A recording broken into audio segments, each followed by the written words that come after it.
Save America, kill the bill. And tonight I'm launching a slightly new mantra: kill any new bills that may come next year. That's it. Our supporters want unconditional surrender. No new bills that increase spending, raise taxes, overregulate, destroy fossil fuels, and so forth and so on. We're girding up for a New Year's battle. And just as our forces of good and America first whooped the wokes this year, we're getting ready to whoop them again next year. Okay? One thought. Now, much happier note, today's the 4th anniversary of the signing of the Trump tax cuts, which occurred on December 22nd, 2017. Here's a look at it.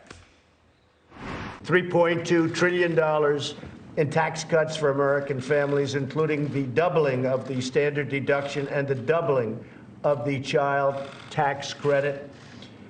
The typical family of four earning $75,000 will see an income tax cut of more than $2,000.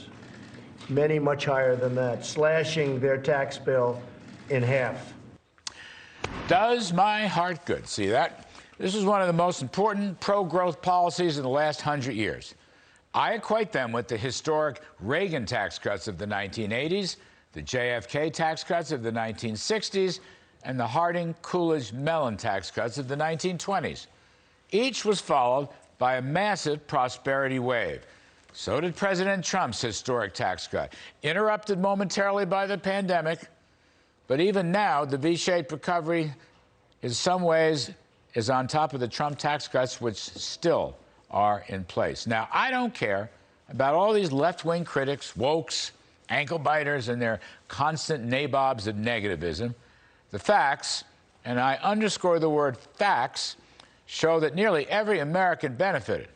But it was the blue-collar middle class and the lower income brackets that had much bigger gains than the highest income earners. Average family incomes rose by a record pace. Unemployment sunk to 50-year lows, with the biggest beneficiaries being African Americans, Hispanics, women. Poverty plunged. So did inequality. The animal spirits were back. America was competitive again globally, and businesses all around the world flocked here because of the new incentives created by the Trump tax cuts. Big and small companies benefited. Entrepreneurs benefited. Innovation benefited. Not only was economic growth strong, but because the supply side of the economy was boosted, there was virtually no inflation. The big government socialists never concede the actual facts. You know what? They lie a lot.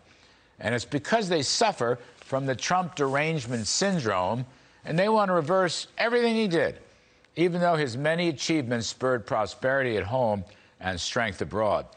President Trump aimed at economic populism.